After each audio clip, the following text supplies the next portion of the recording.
Manhood, brought to you in part by Solomon's Bespoke. Manhood, brought you in part by Superfarm.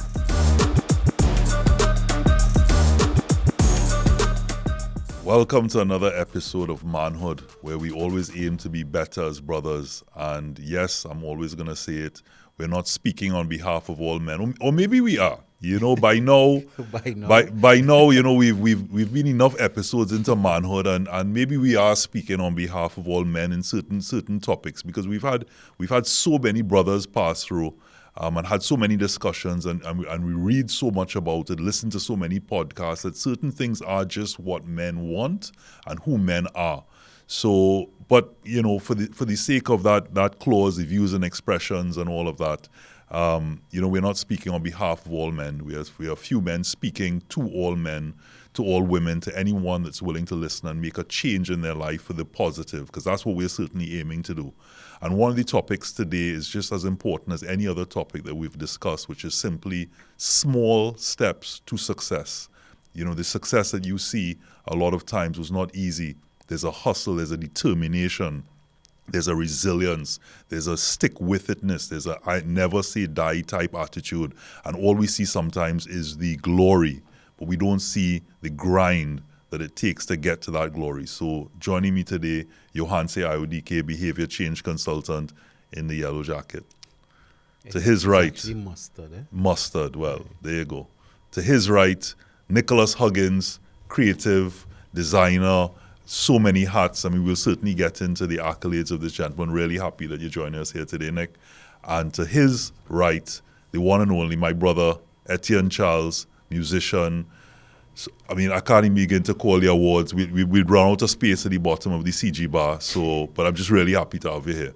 You know, thanks for joining us. So we're getting into small steps to success. You know, Etienne, Nick, you know, people see what you guys have done and just think, oh, it came easy. They probably had a gold spoon in their mouth. They're lucky. All of these things that you hear and don't understand it. No, even if you get a break or you get an opportunity in certain spaces, there's an element of grind and determination and knowing, you know, seeing that destination that now has you where you are here today.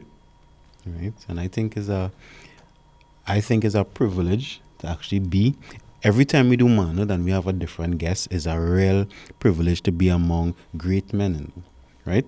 And I say great men because once you stick to something and accomplish it, to me, you're great. That is the beginning of greatness. Because going to the gym for 8 hours, you wouldn't leave buff and strong. But going to the gym 1 hour every day, for whatever period of time is what will give you the success. Mm-hmm. So where these men are, and we're always trying to define what is masculinity. And I think one sign of masculinity is consistency. So Nicholas, tell me about your consistency.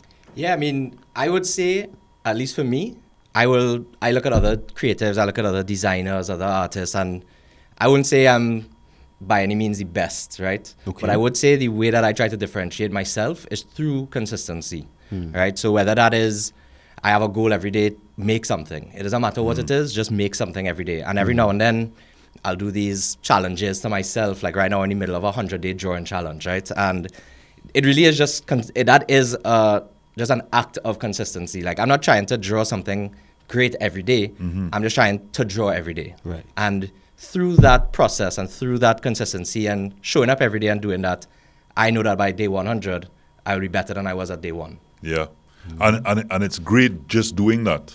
And you know, someone said that, you know, if you spend just 18 minutes a day doing something, by the end of the year, you're better than 95% of the people in the world.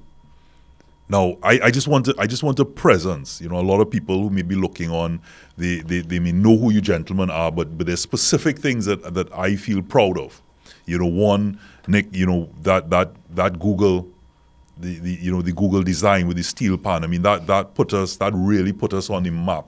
I mean that was a huge thing. I mean I know one of your proud moments and it looks really cool is doing a lot of Kess's designs and giving him that look and feel that he enjoys now in a lot of his, you know, videos on artwork, etc. But that Google moment must have been you know, definitely. And I mean Etienne shared that moment with me as well. He was one of the musicians on the Google Doodle as well. And yeah, for sure, like I speak for myself, but I know Etienne probably feels the same way in that morning that came out, it was crazy, you know. It was really a moment where I feel like the entire nation saw something, and the entire nation, but also the entire world, right? That was on Google globally, you know. So it was really a career-defining moment for myself, and it was really something that I could stand on and be super proud of, you know. We say the words all the time, you know. You're looking for something or looking for some information, you know. Google it, and then on that day, when you're Googling it, that's what you saw, a representation of our instrument, you know, the pan. And Etienne, you know, you're making so many groundbreaking moves. You know, you're also being, you know, represented or awarded from Answer McCall this year. You have so many other accolades, and the one that stands out even more recent than you know, now that we're in this sort of carnival atmosphere, Tiny Desk. You know, that. Yeah, it's crazy. You know, it's interesting to see, you know, all these accolades come in like rapidly. Like in the last 2 months, it was like getting knighted by France, and you know, the #1 album of the year, and then the NAACP nomination, and then the Answer Laureate. It was just, you know, but to see that happen, but understanding that this is from years of, you know, Nicholas talking about 100 days of drawings, right? And I think of the little small thing. You talk about 18 minutes a day, right? There's 18 minutes in a day. You can convince yourself of something that you're gonna do. You can do something. You can evaluate something, which a lot of people don't take the time to do. You know, for me, a lot of times I have to take the time to evaluate. So I record a lot of what I do, and then most of the time is actually spent listening back and figuring out, okay, like how can this, like what's the vibe to make this a little bit better. So I think, you know, having time, you know, because we all are very busy, and for me the most important thing, the two most important things are taking time to reflect and relax, and taking time to evaluate. Because between those two things, you can really figure out what steps you want to take next. And I'm sure you see it with your drawings. Because see, with art, you see it right away. Yeah. Music is a little bit different. Music, you need the time to evolve for the music to evolve. So that's one of the differences between So practices. when you say you record, like into you is it that you plan your day, you set it out, or is it a reflection? It's like a journal. Like what is that? How can that benefit maybe some people that are listening on, like to help them in their process? You could do it in many ways. I mean, you could do old school and write things down. I'm very disorganized, right? I'm very disorganized, but I'm very organized because the key to my disorganization is being disorganized in one place. Right. So every day, so a lot of times I'll record voice notes on my phone. Right. So if I go to my phone, it's probably 2,000 voice notes. Every idea I get musically goes right into my phone. I listen back, and then when I'm driving or something, I will record voice notes of what to do next with it. But it's like G minor vibe, get faster, C minor, write something for the saxophone, you know, things like that. And then when I get back to the piano or wherever, then I know exactly what, because then you're no longer exploring, right? The exploration part has already been done, and then you know the thing with art is the same way. With music, you have to let the music tell you what comes next. Yeah, right? I mean, even with me, within my, like, creating illustrations or whatever the case is, right? When I'm creating illustration, I'm really working on something, and I might just, as you say, like, you have an idea, you just jot that down. Like, I don't really do a lot of voice notes, but every year I have a note on my phone that will say, like, 20 to 24 ideas or 20 to 25 ideas. And right now, we in February, my 2025 ideas list is long, right? And when I'm looking to start doing something, I just go into there and I just scroll through and I'm like, okay, cool. This hits me in this moment or whatever the case is. And then you might get that idea in January, and then you get other inputs throughout the course of the year, and you may not be able to actually execute on that until November, you know, because you are constantly filtering different different that could then help you create something that was maybe just a small idea in January. You know what I mean? Right. So where does I mean, just to go into a bit of the background so that we have an understanding of, you know, we talk about the topic being today, small before you steps. go back, let me just I say, based on what you say before I lose the point. So, Etienne, what you're really saying is you're organized, you know. because you're saying you're disorganized, but you're organized. And why I helping you clarify is because sometimes we use these terms. And the terms defeat us. Words have right? power. And that's even to the people listening. So sometimes it have to look this specific kind of way that actually is not you. Because what you're saying there, you have your voice. No? So it is organized in your mind. And then, Nicholas, what you're saying, I do something similar. Sometimes I just write things to do, things to research. So then when it comes to mind, I just search quickly in my notes app. So I say to even, and I'm sure Robert have his methodology. Don't really try to be like anybody, right? Find your way so you could do it. Because if you try to be like something else, that consistency, now you're fighting, it's too much energy to try to be organized, right? And then you have to find the energy to be consistent. And then one other thing he said, you know that all of us busy, right?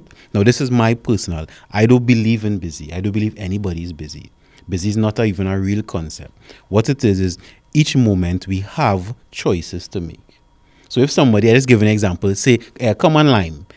If you go to say you're busy, you're not really busy. You're choosing to do something else instead of liming. Yeah, you make it something else your priority. Correct. So when you have a goal or something you want to accomplish, you're never busy. It's just based with choices. So you either sit down and do what you have to do for the 18 minutes, you record, you create, right? Or you go and do something else that maybe is not to your goal, but you're never busy. So it's like organized chaos. Even within what you may be calling disorganized, to someone else, yes, but your method, there's method to your madness. And to your point with regards to the busy, I always say I need to be very clear when someone asks me to do something or asks me to go somewhere or anything that I decide to do. Am I an option or am I the choice? Because like you said, if there are conditions that like, yeah, well, if I'm doing so and so, I will come round and all that, then I know I'm okay with that, because one, there was an honest discussion and I know where I fit in that. It's like, if you have the time, I myself then can receive that in a way that I am now saying, well, if you decide you're going to pop in, I will decide whether or not I have the time. If something else comes up that's more important to me at the time, I'm going to make that choice. Now, if it's important to me to in that area to say really take on that, like I really want to see that person, then that becomes my choice, even though I'm their option. But if that makes any sense, everybody look at me like, I don't know if I was being, just really sort of deep and no, and I understand what you're saying, and a lot of things it comes down to choice, because when somebody is a success, it's because of choices they make. If he is not a success, it's because of choices they make. Yes, we all have different circumstances, and as everybody here and these two gentlemen, as they go into their background, we will understand a little more about their choices. Yeah. So who diving in first, Nicholas? So basically what we're trying to get to is the topic being small steps to success. So to do that, we all know the success you gentlemen have. If you don't know, well, Google it. And Pun intended. But again, we talk about these small steps today. Now I know both of you, so I mean, again, it's kind of organic to kind of know where you came from and what struggles you have. But again, in manhood, we're trying to relate to other persons. I don't know them, so correct. To understand where, how it all started and the struggle. It wasn't easy.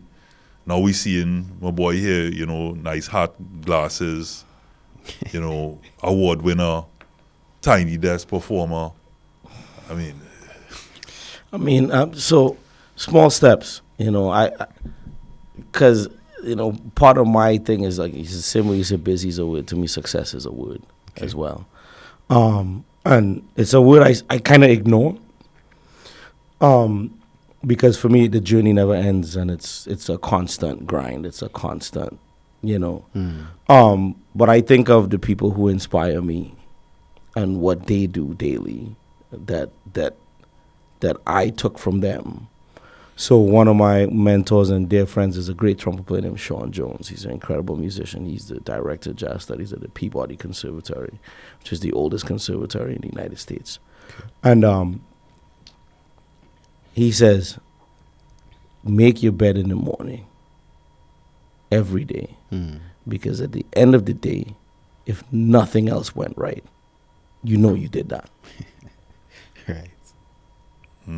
Right? And that's at least one win for the day. Right? Yeah. So that's one. Another, I try to do some sort of movement every day with my body, whether it's push-ups, jumping jacks, jump rope. And a lot of times I have a bike right next to my bed. And so there's a choice every day, right? So I get on that bike, and the coach on the bike, his name is Alex Toussaint. And he says every day you are given an opportunity and a choice, right? And I add to that is that success, the formula for me for success is when preparation meets opportunity. So if I do a small step every day to make sure I'm prepared, whether it's practice and whatever it is, whether it's a concerto or a piece or writing a certain amount of music to be able to write quickly, because both of us get called for things that are last minute, like, can you do this for next week, or can you do this for 2 weeks from now? And there's a skill involved in being able to execute these things quickly. So to be able to get that going, I have to do a little bit of it every day. It's kind of like being an athlete. And those simple tasks daily for me are why I'm able to crank out large works that end up getting things like awards and whatnot. But Where did it start? Like, you didn't know. Again, it's Okay. in these shows, it's always a bit different when you know the people. Yeah. It's like, because you wanna let the audience know, like, where it all started. You didn't always know that this is where you'd be. Right. So in music, for me, a big part of my practice, which is what I try to impart to my students as well, is a 3-step method: imitate, assimilate, and then innovate. And I do that over and over again. So the first step is to find something I like and then copy it verbatim. Like, literally sit down with the recording and write out every single note that's played. I did that for years with old calypsos, Lord Kitchener, Spark. So I know all the horn lines, everything. I could show you all of my notes for, like, what the trumpet played, what the second saxophone played, etc. And then you assimilate, you work it into your own practice, so that then it's at your fingertips when you need it. And then the last part is to innovate. Okay, well, Fitzroy Coleman did this here, so let's change the key, let's speed this up, and we do it here. Or Rupert Nurse did this here, or Vaso de Freitas did this here, and I could go down a long list of people, because when you do that practice of imitating, immediately you're also learning the history, because you want to know who did this or who did that, right? So I'm sure you've checked out Alf Cordalo sketches, or Carlisle Chan. You could go down the list of people that we so naturally, in small steps, you end up studying a lot more than just a craft. And then, so now I can do these whole concerts where it's like every single road march from whenever, and it's because of, since 2004, 2005 was when I really started digging into studying calypsos, really. So you always knew you wanted to be. I'm gonna dig deep. I try to get what I know. Like, I was going to ask, why even chose that instrument? So I didn't choose the trumpet. That's the irony of it. So my uncle is a saxophone player, and he heard me play the recorder when I was in primary school. He lives in Canada, and he said, I'm going to send you a saxophone. And I was all excited because, Sesame Street, and you watching the owl hoot, and he playing the saxophone. I wanted to be hoot. And so then next thing, a trumpet came, because he got the trumpet was cheaper in the pawn shop or the used instrument store. So he sent the trumpet, and then I just started learning. I mean, this is a different time. This is before cell phones, this is before social media, this is before cable TV. So the reason I wanted that particular story to come out is because, most times we associate the recorder, when somebody gets a recorder and they're blowing it, as bloody annoying. You just hear this recorder blowing, tweet, tweet, tweet. And, here's living proof, of a success story as a result That of... started with the recorder. That started with the recorder. Yeah. I'm 100% that, for sure. Right. So, and in terms of your success now is phenomenal. And I know you're about to open your gallery, etc. But that again, it wasn't something that I from the time I knew I could have squiggled or drew or whatever, but Yeah, I mean, I look back in my life at different things that happened that if they didn't happen, things could have gone a completely different way and I could have been, I don't know, another profession or whatever, right? One of those things was in my primary school, which is Bishop's Junior School, where this gentleman also attended, granted a good few years before me. I went to Bishop's Junior School, and every year they had an art competition. And in the art competition, it was like you had to draw a carnival character. And every year I took part and never won. One year I came third, I was real happy about it. But I just stuck with it. And then the art teacher at the time, one year, I think it must have been my last year in the school, gave me a big prize in front of the whole assembly because every year I was taking part in this art competition. Probably once again, back to consistency, probably the most consistent enterer in this competition, right? Even though I didn't really came third one year and whatever. So you get participation. Yeah, and getting called up in that assembly, and they gave me a little prize. It was like a calligraphy set and a paint set. I was like over the moon, right? But I always loved art. I always loved drawing. My dad used to bring home old calendars, and I used to flip it over and just do drawings on paper, right? Like literally just drawing as much as I can, even as a child, right? Then I went to St. Mary's College, and when I was at St. Mary's College, I had an art teacher named Mr. Rez, and he was my art teacher from Form 1 to Upper 6, right? And throughout that whole thing, once again, I wasn't necessarily the best artist in the class, but any project, I used to run this man down to give me something to do, right? Because people, as you know, probably like Form 1 to Form 3 in art class, I kind of taken it as a easy period or whatever the case is. Man, I was in that art room and I was like, give me something to do, challenge me. And he definitely challenged me all the way up to Upper 6. And then I remember when I was maybe in Form 4, my dad, who works in insurance, he always used to kind of ingrain into myself and my sister, like, open a business, because the people that he was dealing with in his insurance dealings, he was like, the people who do the best are the people who have businesses. So he always wanted me to, he always used to tell us, like, try to do what you love, but find a way to make a business out of it. And be an entrepreneur. Yeah, and I was probably about 13 or 14 years old.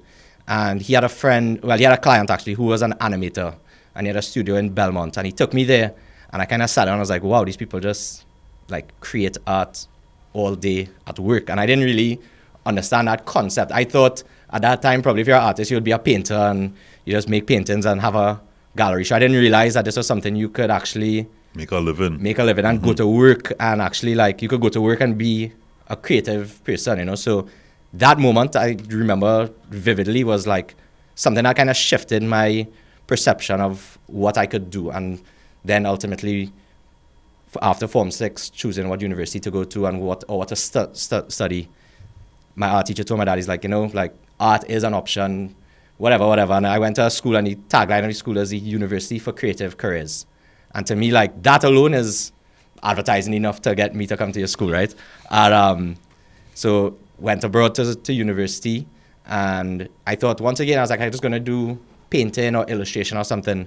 Took a graphic design class, and just fell in love with graphic design. But what I liked about it is graphic design has a lot of rules. And whereas painting, yeah, you have your rules, but there's a lot of breaking rules as well. But graphic design is very strict in terms of you have to know color theory, you need to know typography, you need to know all these different things to create branding. And so I really fell in love with that. I love the order of graphic design. And so I ended up studying graphic design, and then came back home and kind of taught myself illustration. And I think more so now the illustration is kind of what people know me for in terms of like the Google Doodle, the public art and that kind of thing, you know. Okay. So one thing, gents, is we can certainly say that there's success outside of academics.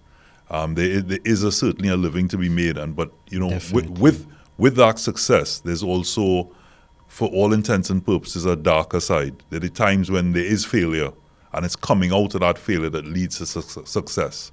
So we take a short break, and when we come back, we delve more into that.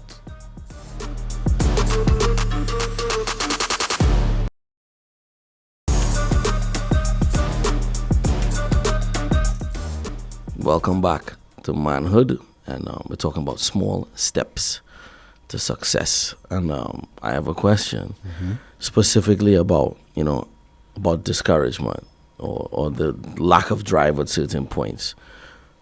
As a musician, as a creative, luckily for me, I have a high drive. most of the time. A lot of times, anytime I get discouraged, might have to do with things to do with entrepreneurship. But as a teacher, as a professor, a lot of my students, they go through these moments where, you know, they might not be practicing. Right. It might be a month, or, you know. And what causes drive to drop? What normally are some of the causes that you've studied that lead to someone's drive to create, someone's drive to develop?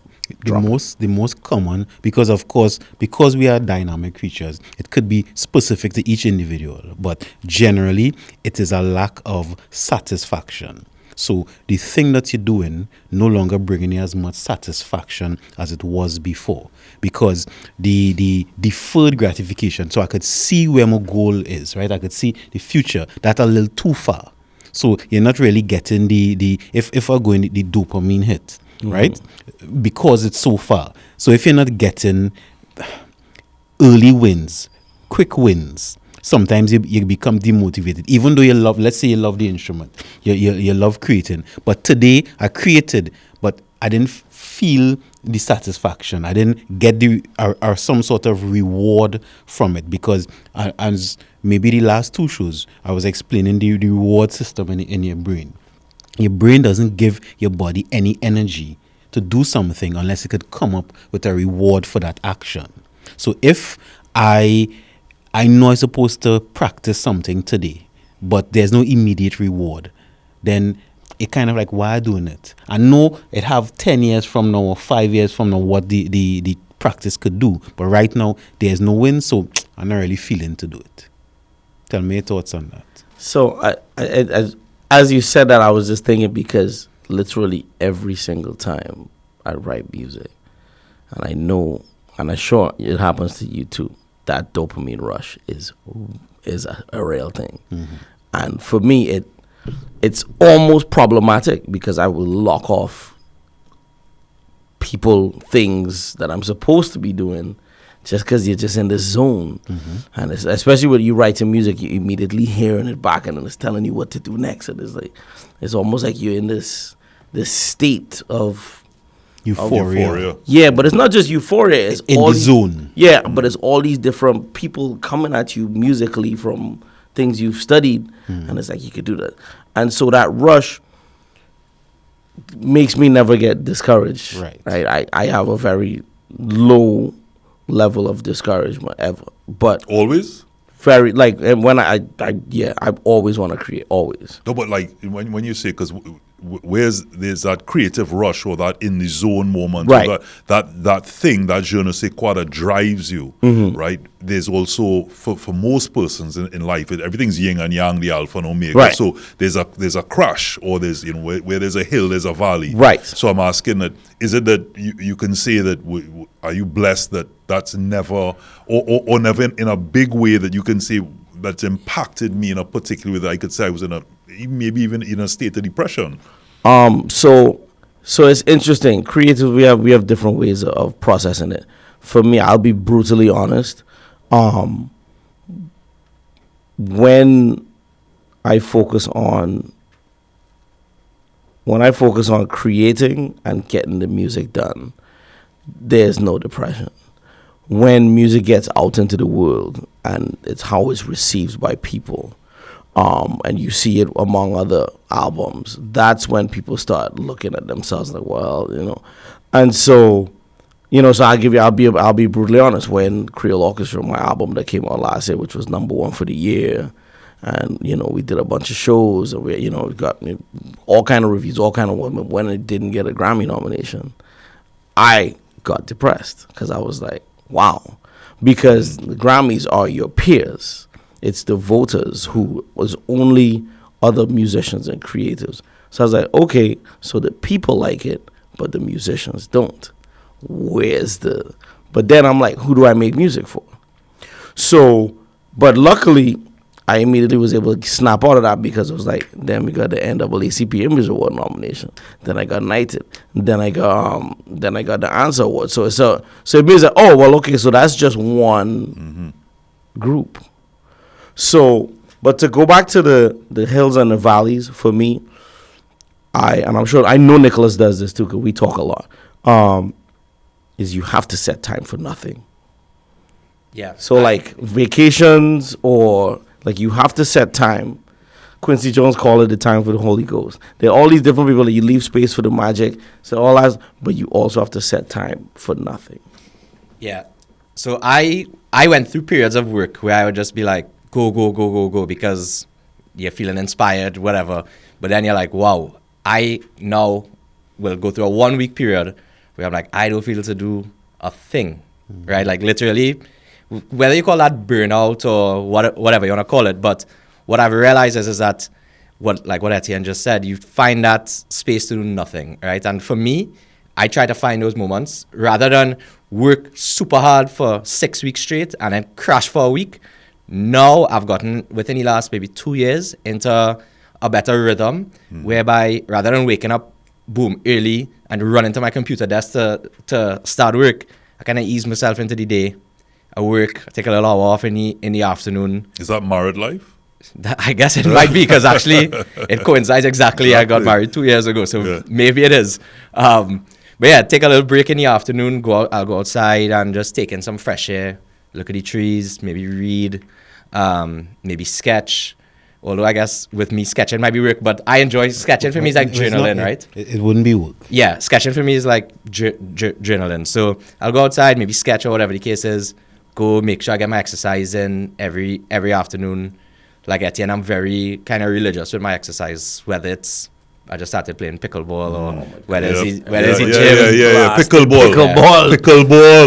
Whether it's walking in savannah, you know, and a lot of times during this exercise or during this downtime, that's where you find ideas. Exactly. You know, because if you're just working, you're not given the ideas kind of in the ether, the chance to get absorbed into your brain. I'll give you the scientific explanation for that when you're finished. Yeah, it's like a tank, right? Yeah. And you need rain. But rain ain't falling every day. Yeah. But you draining the tank every day. You know, you have to let it, you know, for me, you have to have a time where, like, so there's certain parts of the year where I don't write any music. And I'm quite content with it. And I don't feel any pressure. Because that's part of your process. Because it's a part, there's a part when I'm taking in, and then there's a part when I am putting out. So you can't see the picture from inside the frame, you know, as most people say. You know, you can't see the trees from inside the forest. And so in your case, and I take what you're saying, Johan, say when you said you sketch, because they say when you love what you do, you never work a day in your life.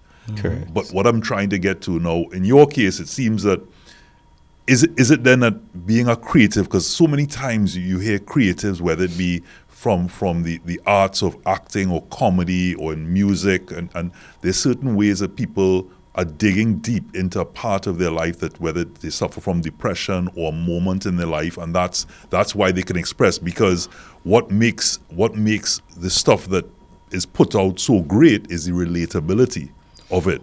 And I'm not saying that you went through a moment like that, but surely there must have been moments of, wow, I'm really going to do this. I'm going to take this step out here. Is this going to be my career? Is this going to be how I put food on the table? And even when you realize you can put food on the table, it's like you have to continuously put food on the table. So every time you put out a piece of art or you put out a piece of work, you're now subject to scrutiny. And we can't really openly, honestly say we don't give a what people think, you know, because we do. But you know, I think even saying that is giving a in certain ways. So what I'm really trying to draw out is, no pun intended, is to get to, and I know you're liking the puns. He knows, Two for right? two so You far. know? Pickleball, right? Dad jokes. So dad jokes, correct. And it I'm trying to get to that point of how did you get past that? What are some of the techniques, what maybe a moment, and how you really got past that to now Yes, where you Nicholas, are. before you answer, let me just touch on what you were saying before about the importance of rest, right? You all ever heard the term neuroplasticity? So neuro meaning the mind, plasticity meaning flexibility. That's how we learn new things. So every time you do something new, right, a new connection between the neurons in your brain, or a new pattern it creates. So then when you do it again, it becomes easier because there's a pattern that is created. Forget it in between, and then it comes back clearer, and then Yes. So when we rest, that rest period, when we're not using that pattern, your brain actually retraces it. So I remember looking at a video, and it looks like playing an instrument, like playing the piano. So let's just say I learn something new. I learn a new song, or I play a new song, or draw something new, right? What your brain does in the downtime, it actually retraces it. Sometimes from the beginning to the end, and then goes back from the end to the beginning, right? And of course, that is done organically. You don't have to sit and force your brain to do it. But if you're always in a state of you're going, your brain have no time to assimilate it. And I remember you said one of your techniques was assimilation. And that rest to allow the plasticity to now become more permanent. Sometimes could be 10 minutes, Sometimes you could just, all right, I finished do this, let me take it down. Or sometimes you may need a week. Which is why people often say they get their best ideas in the shower, because it's like downtime. It's forced downtime. Yeah, forced, correct. Yeah. But I guess what we're talking about as well is basically like intentional downtime. So I guess that was a moment to tell us, almost like it's to go to break. But go ahead with your point. No, I was just gonna say the shower is really one of the for me, that's the chamber where I, like, as soon as I get out of the shower, like, I go straight to the computer for something, because you're free, and there's some. But for me, it's something about water. When I'm swimming, if I'm snorkeling, I was in Madeira and not Madeira, I was in the Azores in Punta Delgada. Did a bunch of snorkeling in cold water, and just something about not focusing on work, and just like, and then immediately the ideas come. Also, if I'm not driving, like if I'm in a car and I'm not driving, or even if I'm driving but it's a long distance and you know that it's just like one road, for some reason that kicks in. What that does, we have different levels of brain waves, right? And alpha is the highest and the fastest. That's when we most alert. But the last one is 4 is delta, which is the slowest, which is when we are asleep. But right before delta, there's theta, right? And theta is where we learn. Theta is where we assimilate. So theta is where sometimes when you're in the zone, sometimes, and so when you sit when you're in the shower, right, you're most active. You're just kind of relaxing, but you're not really asleep either. So your brain is in theta wave, and theta is where we learn. So I helping you understand to the importance of what we're doing, because sometimes even just going in the toilet, right? In the toilet you get some ideas too, because in that moment you're not in alpha. You're not quite sleeping, but you're right there in that zone where you're susceptible to learning. Can you imagine your brain being in alpha in the toilet? You know what I mean? It's like, oh God, I gotta do this. No pun intended, but you're not wasting time. Exactly. You're not wasting time. But again, like, you didn't take the hint. I want you to help me with something. Help me go to the break after you heard that alarm go off. You're telling me not to take the hint. You run anyway. We're going to a break now.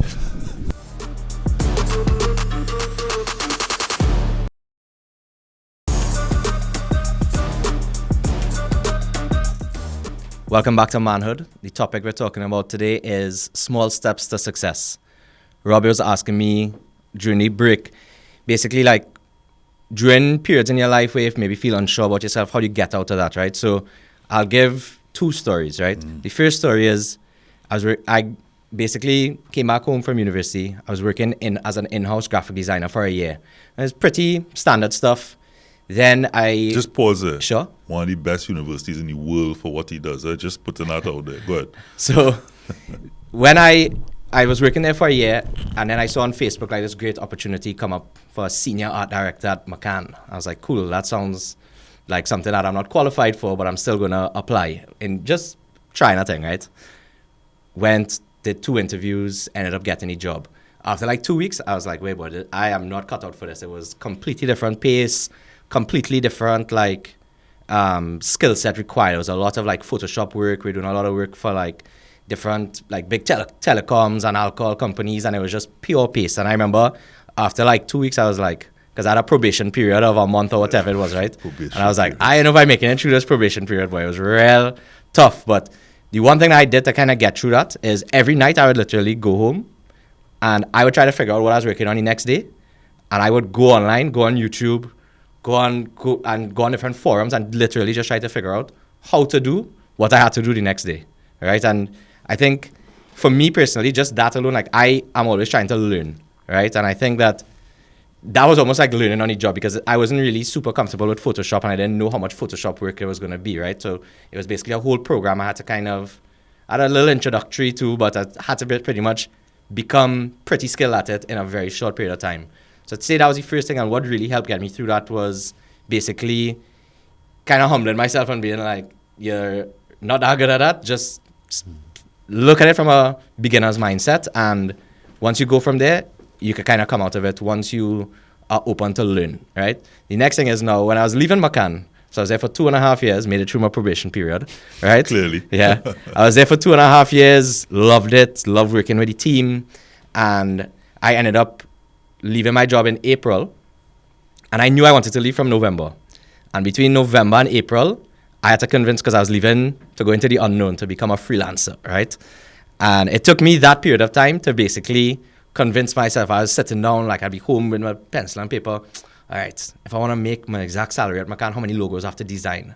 How many social media clients are going to need? How many packaging? Like literally going through it over and over and over. And it was like sleepless nights. It was so stressful to kind of go off into that unknown of not knowing that you're going to have a salary at the end of the month, you know. But when I look back, that was the best decision I ever made. And people ask me, you know, wish you left earlier? And I don't really believe in looking back at anything in terms of like regrets or anything. I think I left at the perfect time because of how everything worked out, right? Maybe in that 6 months that I stayed, I picked up different skills that helped me with something later on. So those were kind of two moments, funnily enough, the start of my advertising career and the end of my advertising career, that kind of showed me when you're really scared or you're really unsure, like what you could do to kind of see through the other side of it, you know? Do you ever, because people ask me all the time, when it comes to public speaking or even, you know, directing some of the productions that I direct, do you ever get over the nervousness or the anxiety or the fear of the unknown? And I say, not really. What you develop is not just coping mechanisms, but you understand that, listen, this too shall pass. I've been here before, and this was the result, so there's no reason why that the result should be any different, especially if you prepare.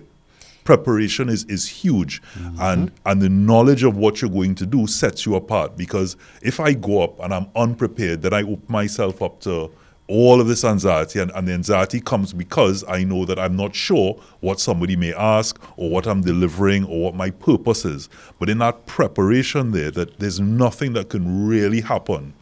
I mean, you hear people say all the time, picture everybody as if they're in their underwear, look at the spotlight ahead and all of that, you know, hold on to a safety pin and squeeze it. Yeah, they're all techniques that may help you in oration or delivery.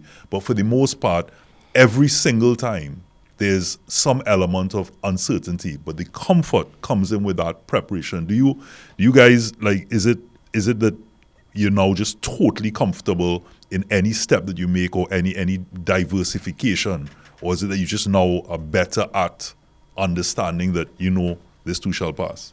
I mean, I think it's more about finding comfort in discomfort. You know, I think I'm very comfortable now being uncomfortable.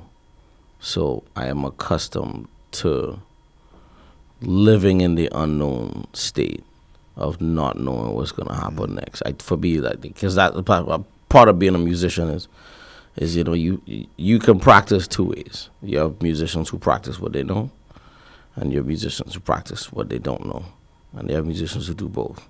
Now, if you're playing something you know you're not practicing, if you're playing something you know you're revising, right? And the doubt and of not being able to do something, for me, is the place where I thrive the most, because that's when I'm learning the most, and then when I get back to what I know, it's even more solid. So I've gotten accustomed to the discomfort to the point where it causes a level of comfort, because you know what the next step is when you're in this zone. It's like, okay, I know that if I continue to do this, and I think we as a society, and I say we as, especially as men, right? Because this is about manhood, right? There's so much about in traditional manhood constructs where control is such a necessity for, right, the traditional Caribbean man.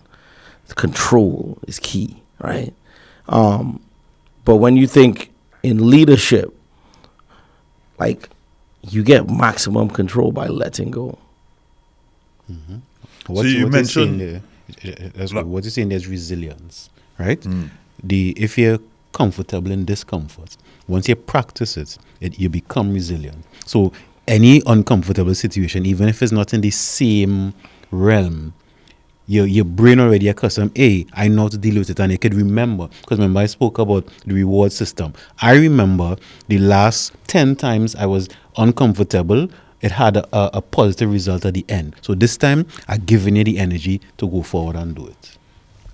You mentioned something, I always like these little nuggets when people say, like the word fashionably unimpressed. And you hear, mental gymnastics, as JW said up to one of the other shows. And you said something there just now about if you're practicing, then it's something that if you know it already, then you're practicing. So if you know it already, you're revising, you're not practicing. And that was a real key moment. But you also said, when you mentioned about manhood, that Caribbean men about control. Like, what's your understanding of that? I just want to touch on that. I mean, it's just, I went to all boys school. We both went to all boys. I'm not sure where Johannes went to school, but we come up in these systems in school where people control us. You have to wear black shoes with black socks, right? Khaki pants, belt, shirt tucked in, no visible jersey under it, no unruly hairstyle, right? Yeah, we had to walk in lines, right? Yeah. We had to assemble at particular times. Like the schooling system, just, I'm not even talking about what we do in class. I'm talking about everything else to do with a school is a system that trains people to be controlled. And then when you get out of school, what's the first thing you're going to do? You're going to try to control others, right?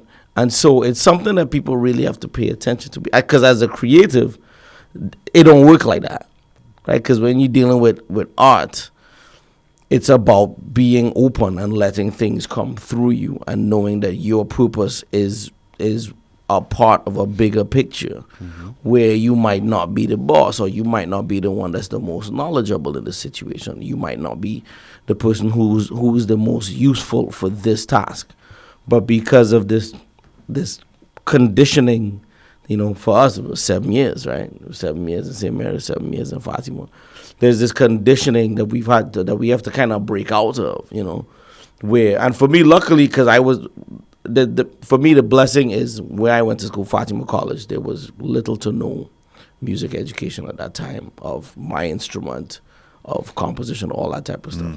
So I never associated that structured control system that we learn in school.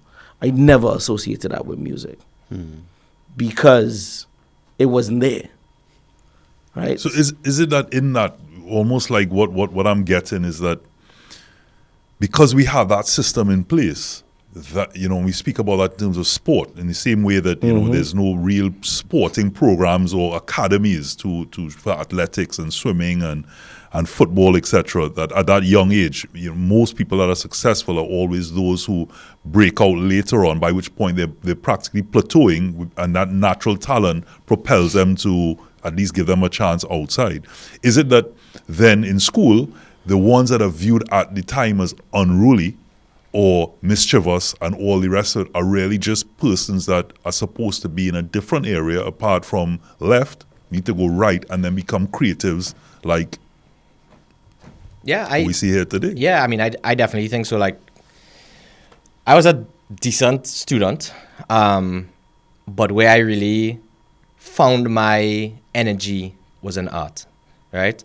And funnily enough, as Etienne was saying, like, in CIC, they have all this control, like, might be hard to believe, but I had big curly hair, right? So I was constantly under stress from the principal or the vice principal, like, cut your hair, cut your hair, cut your hair, right? And so what I found was that in the art room, you weren't really under that sort of control, right? I remember you go to the art room because you're maybe dealing with paint. Man, you untuck your shirt, you take your shirt off, you wear your undershirt. You know, you kind of find solace outside of the typical, like, you have to do this, you have to do this outside constraints. you're kind of, you're outside of the constraints, right? And even for me, like, my first quote-unquote business was when CIC had a run in the intercall. I was made stencils and I was spray painting people's white T-shirts, right? Charging like $5 or $10, and they'd line up outside the art room. And Intrepidation. yeah, and literally that then got me into screen printing. And because of screen printing, I was designing my own T-shirts in Form 6. And that's kind of how I got into kind of understanding, oh, well, you have a skill or a talent, if you want to call it that, you could actually monetize it or whatever the case is, right? And if it wasn't for being able to kind of exist outside the constraints of school within the art room environment, maybe that wouldn't have happened, you know? So, Think about a question too.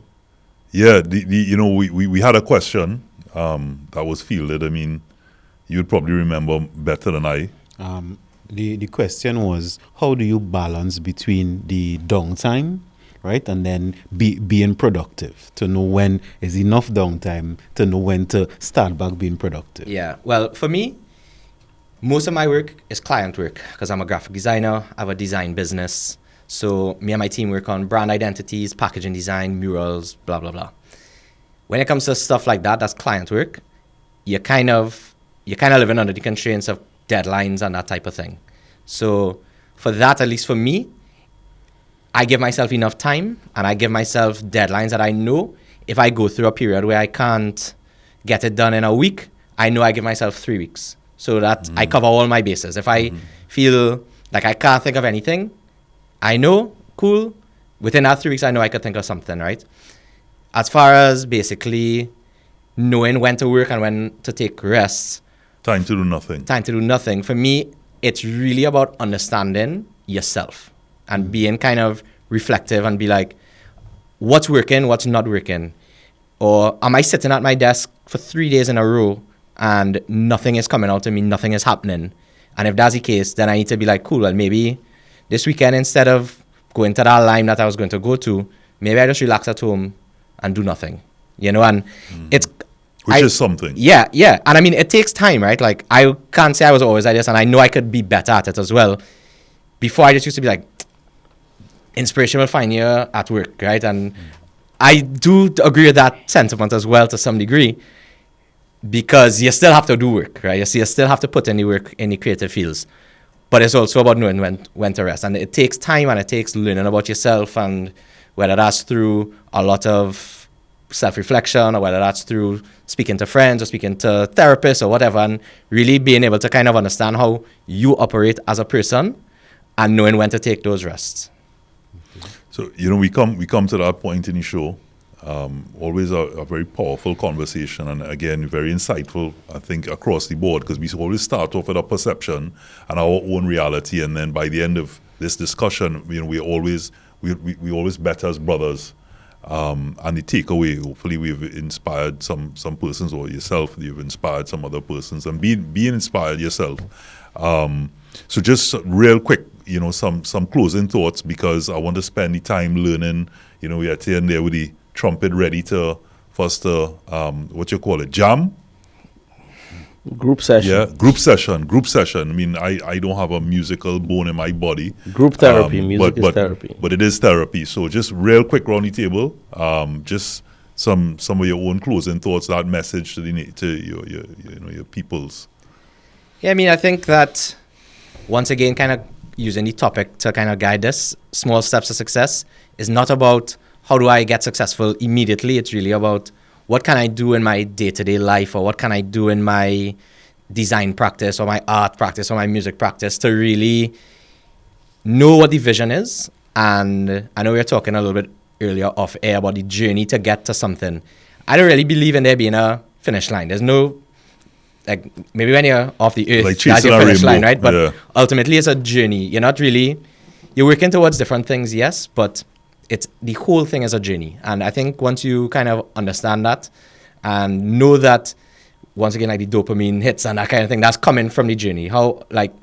That's how I kind of look at it. I don't look at it like this is where I want to get to, because the goalposts of success are always moving, right? So it's just about how do I take these steps to be better every day. That's kind of how I try to think about things.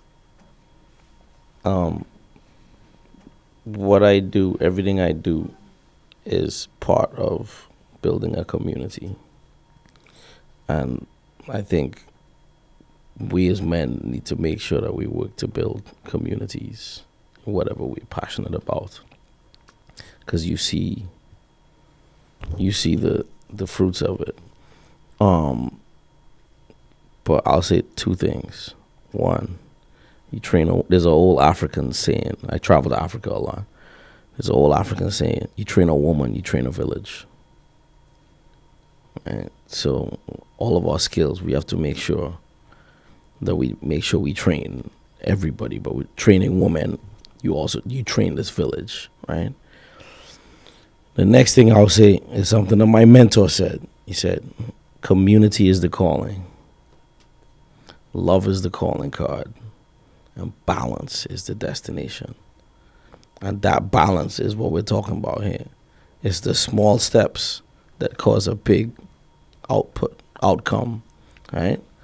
It's the balance between work and life, hustle, flow, relax. So finding balance, and everybody's balance is different, but finding your balance will immediately cause everything to flourish. Okay. And gentlemen, thank you very much for taking the time to come. I appreciate it, because hearing successful men gives me inspiration. I'll say just one thing quick.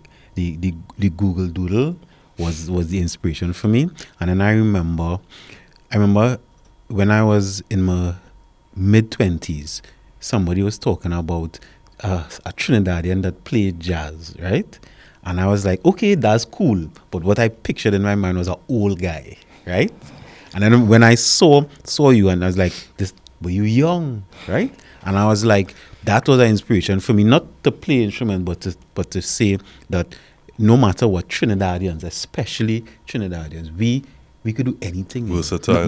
We are already doing doing anything. So people out there, take inspiration from any one of the guests, take inspiration from myself, take inspiration from Robert, as we take inspiration from every man that come, better as brothers.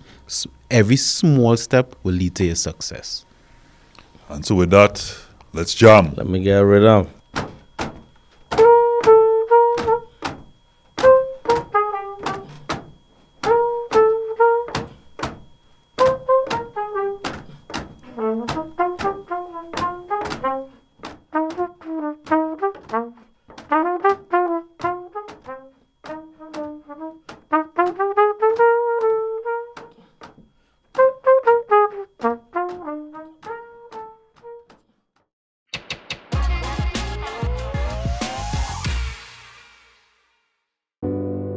You make me feel okay, yeah, yeah, yeah, yeah. Okay, yeah, yeah.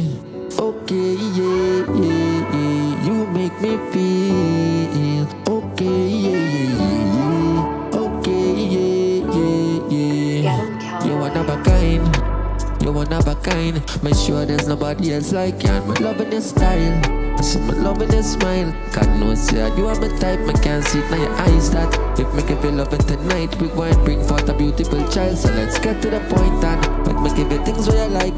Me and you together for life, angel in my eyes. Every day you're full of surprises. Enough time you're still fit for the night. God bless you with sight and vision, so you're ready to fight and protect everything in our life. Me see you the first time and met like but I start stutter when me I deliver my first line. Not easy to find a love like yours. It's like it only come once in a me lifetime. We go phone a friend for you and use a lifeline. Cause you're 10 out of 10, you never touch a joke right. Never pretend when it come to show time. Love it when you friend because you're never too shy. If me cash off you spend and make it you for you Dubai. Pay for your flight and take a trip to Dubai. Change my ways and turn me in a new guy. Me a aim for you straight and tell me hit the bullseye. Cause you one of a kind. You one of a kind. Make sure there's nobody else like you. And me loving your style. I said me loving your smile. God knows that you are my type. Me can't see it in your eyes that if me give you loving tonight, we go and bring forth a beautiful child. So let's get to the point and make me give you things where you like. Me and you together. Somebody tell me what is this? Check all the boxes on my wish list. She even let me build up my business. God is my witness, my wish this love never dismissed. Can't separate me from a princess. But she are the only one where all the ground turn. None of my wicked smile, I'm upside down. Every time we touch, we have to make 5 rounds. And my love is so much, could never left my own. Me full of maturity, I saw you move ground. Me I give security all when you move round. Sacrifice myself, you ain't had the out. That's so much of me love you, me just hope that you know that you will never.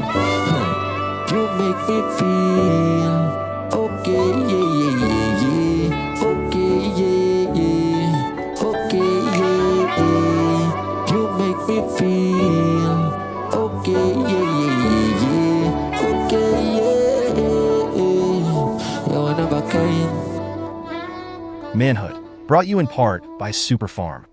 Manhood, brought to you in part by Solomon's Bespoke.